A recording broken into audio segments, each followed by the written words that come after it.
এইনার বক্তব্যের পরে আপনাদের কাছে টোটালে 5 মিনিট সময় নেব, তারপরে শেষ দোয়া হবে, তারপরে আপনাদেরকে সকলকে আমরা যাওয়ার জন্য অনুমতি দেব।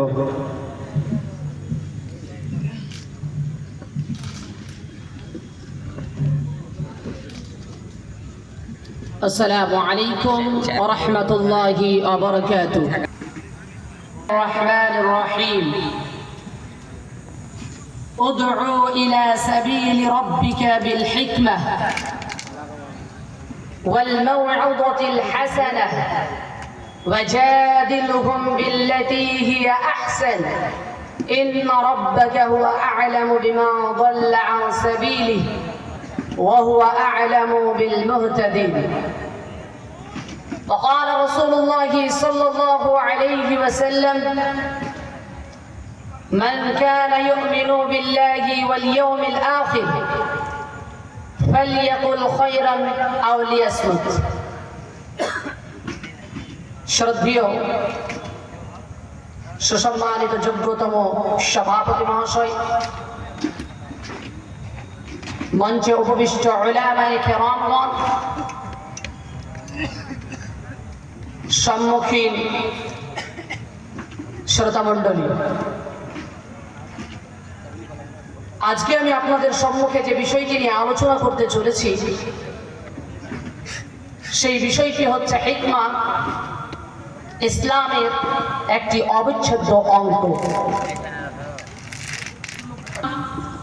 শাব্দিক অর্থ কি? হিকমা কাকে বলে?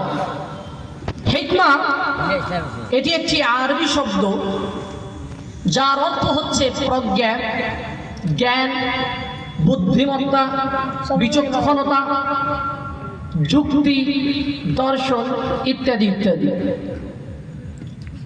ইসলামের মূল উদ্দেশ্য হলো মানুষকে সৎ পথে পরিচালিত করা এবং আল্লাহ তাআলার প্রতি অনুগত্যের মাধ্যমে একটি সুশৃঙ্খল জীবনযাপন করা।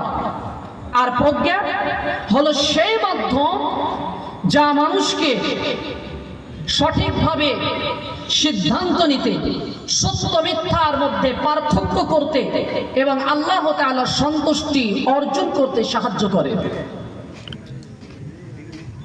আজ এই কনফারেন্স বা সম্মেলনের মূল উদ্দেশ্য হচ্ছে আল্লাহ তাআলার দিকে দাওয়াত, আল্লাহ তাআলার দিকে আহ্বান।